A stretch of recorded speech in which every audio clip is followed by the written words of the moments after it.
قرآن مجید فرقان حمید کی جو میں نے ایک آیت مبارکہ پڑھی، جو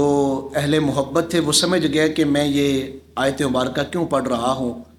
یہ ایک ایسی آیت مبارکہ ہے کہ جب انسان اس آیت مبارکہ کی تلاوت کرتا ہے یا سنتا ہے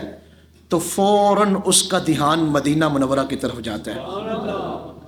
قرآن مجید میں ارشاد گرامی ہے وَلَوْ أَنَّهُمْ إِذْ ظَلَمُوا أَنفُسَهُمْ جَاءُوكَ فَاسْتَغْفَرُوا اللَّهَ، جب تم گناہوں کی کثرت کی وجہ سے اپنی جانوں پر ظلم کر بیٹھو کہ تمہاری زندگی میں گناہ ہی گناہ ہو جائیں، تو پھر تم کیا کرو، میرے محبوب کے پاس آ جاؤ، حضور علیہ السلام کی بارگاہ میں حاضر ہو جاؤ، اور صرف تم نے وہاں حاضر ہی نہیں ہونا، فاستغفروا اللہ، تم اللہ تعالیٰ سے وہاں گناہوں کی معافی مانگو، اور صرف تمہارے معافی مانگنے سے تمہارے گناہ معاف نہیں ہونے، واستغفر لہم الرسول، پھر اللہ کے رسول سے آپ سفارش کریں، وہ آپ کی طرف سے معافی مانگے،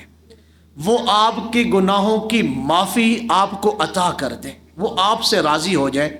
جب آپ یہ تینوں باتوں پر عمل کر لیں، ایک تو میرے محبوب کی بارگاہ میں آ جائیں، پھر دوسرا گناہوں سے معافی خود مانگیں، پھر آپ کی طرف سے حضور علیہ السلام جو ہے آپ کی سفارش کریں، پھر تمہیں کیا ہوگا، لَوَجَدُ اللَّهِ، عربی میں کہتے ہیں واجدہ کو پانا، تو آپ پا لیں گے، واجدہ آپ پا لیں گے اللہ، کس کو، اللہ تعالیٰ کو۔ آپ کس کے دروازے پہ آئے ہیں اور پا کسے رہے ہیں، آپ سن رہے ہیں میں کیا کہہ رہا ہوں، لَوَجَدُ اللَّهِ، آپ کھڑے ہیں در مصطفیٰ پہ، اور آپ کو مل کون رہا ہے، اللہ تعالیٰ۔ یہ جو لوگ کہتے ہیں نا کہ جب حج کے دن ہوتے ہیں تو وہ کہتے ہیں زیادہ دن آپ مکہ مکرمہ میں رہیں، مکہ مکرمہ میں نیکیوں کا اجر بہت زیادہ ہے، مدینہ منورہ کی طرف آپ سفر نہ کریں، یا اگر مدینہ منورہ کی طرف آپ نے سفر کرنا ہے تو صرف مسجد نبوی شریف میں نمازوں کی نیت سے جائیں، حضور علیہ السلام کی بارگاہ میں حاضری کی نیت سے نہ جائیں۔ یہ باتیں ہمیں سننے کو ملتی ہیں۔ وہ کہتے ہیں کہ یہاں بیت اللہ ہے، قرآن مجید میں ایک سورت ہے سورہ بلد، اس کی جو پہلی آیت مبارکہ ہے وہ کیا ہے، لا اقسم بہذا البلد، کہ مجھے مکہ شہر کی قسم ہے۔ اگر اللہ تعالیٰ یہاں یہ قسم اٹھا کے اس بات کو مخفی رکھتا تو ان جیسے لوگوں نے کہنا تھا کہ یہ جو اللہ نے قسم اٹھائی ہے یہ بیت اللہ کی وجہ سے اٹھائی ہے کہ وہاں اللہ کا گھر ہے، وہاں چاہے زمزم ہے، وہاں صفا مروہ ہے، اور وہاں دیگر بڑی عظیم جو ہے وہ جگہ ہیں، اس لیے اللہ تعالیٰ نے اس کی قسم اٹھائی۔ لیکن اللہ تعالیٰ نے اس مسئلے کو حل کر دیا، وَأَنْتَ حِلٌّ بِهَذَا الْبَلَدِ، محبوب ہم قسم اس شہر کی اس لیے اٹھا رہے ہیں کہ آپ اس شہر میں موجود ہیں۔ مکہ معظمہ بہت فضیلت والا شہر ہے، میں دوران خطبہ چند فضیلتیں بیان کروں گا اس شہر کی،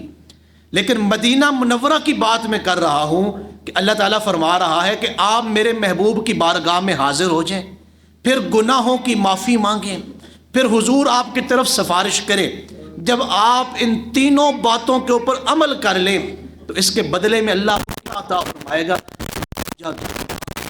آپ یہاں پہ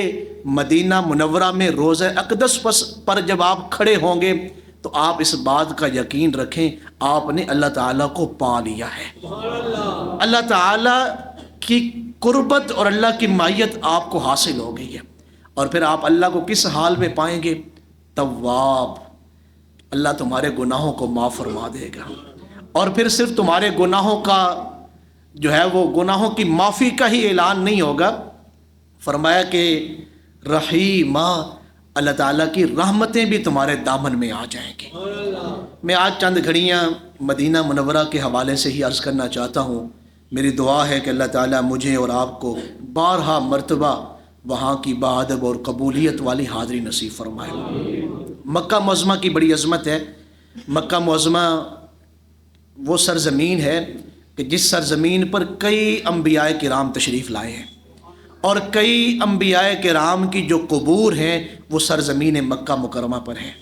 یہ جو حتیم کعبہ کا حصہ ہے اس کے نیچے کئی انبیاء کرام کے مزارات ہیں۔ مکہ معظمہ میں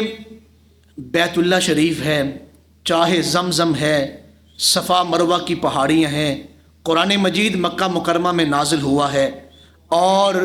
حتیٰ کہ ہمارے آقا کریم علیہ الصلوۃ والسلام کی جو ولادت باسعادت ہے وہ مکہ معظمہ میں ہوئی۔ میرے اور آپ کے آقا کریم نے جو بچپن گزارا ہے وہ مکہ معظمہ میں گزارا۔ حضور علیہ الصلوۃ والسلام نے جو لڑکپن اور جوانی گزاری ہے وہ مکہ معظمہ میں گزاری ہے۔ ایک نیک عمل کریں آپ حدود مکہ میں، مکہ شریف کے حدود حرم میں ایک نیکی کریں، ایک نیکی کے بدلے میں 1,00,000 نیکی کا ثواب ہے۔ لیکن مکہ معظمہ کی جو بنیاد ہے وہ آزمائش پر رکھی گئی، وہ قربانی پر رکھی گئی ہے۔ حضرت ابراہیم جب اپنی زوجہ محترمہ اور اپنے بیٹے سیدنا حضرت اسماعیل کو یہاں پر چھوڑ گئے ہیں، اس وقت یہاں یہ وادی غیر ذی زرع تھی، یہاں پر دور دراز تک کوئی آبادی نہیں تھی، سوائے صحرا اور پہاڑوں کے علاوہ اور کچھ نہیں تھا، پینے کے لیے پانی بھی موجود نہیں تھا۔ حضرت ابراہیم اللہ کے حکم سے اپنی بیوی کو اور اپنے بیٹے کو یہاں چھوڑ کر گئے، یہ آزمائش تھی۔ پھر اس کے بعد جب یہاں سے آب زمزم نکلا ہے آپ کی ایڑیوں سے، پھر یہاں پر جو ہے وہ مختلف قافلے آئے ہیں اور وہ آ کے آباد ہوئے ہیں، پھر یہ مکہ شہر جو ہے وجود میں آیا ہے۔ تو مکہ معظمہ کی جو بنیاد ہے وہ آزمائش پر رکھی گئی کہ حضرت ابراہیم کے اوپر اور ان کی بیوی اور ان کے بیٹے کے اوپر اللہ کی طرف سے آزمائش تھی۔ یہ وہ شہر ہے جس کی بنیاد ابتلا کے اوپر ہے، آزمائش کے اوپر ہے، قربانی کے اوپر ہے۔ لیکن مدینہ منورہ کی جو بنیاد ہے وہ محبت پر رکھی گئی ہے۔ یہ ایک طبہ نامی بادشاہ آیا تھا، اس کے ساتھ کچھ آسمانی کتابوں کا علم رکھنے والے حضرات بھی تھے۔ انہوں نے طبہ اول سے کہا تھا کہ یہ جو نخلستان ہے، یہ جو کھجوروں کے کثرت کے ساتھ تمہیں درخت نظر آ رہے ہیں، یہ وہ سرزمین ہے جہاں خاتم النبیین جو ہیں وہ یہاں ہجرت کر کے تشریف لائیں گے۔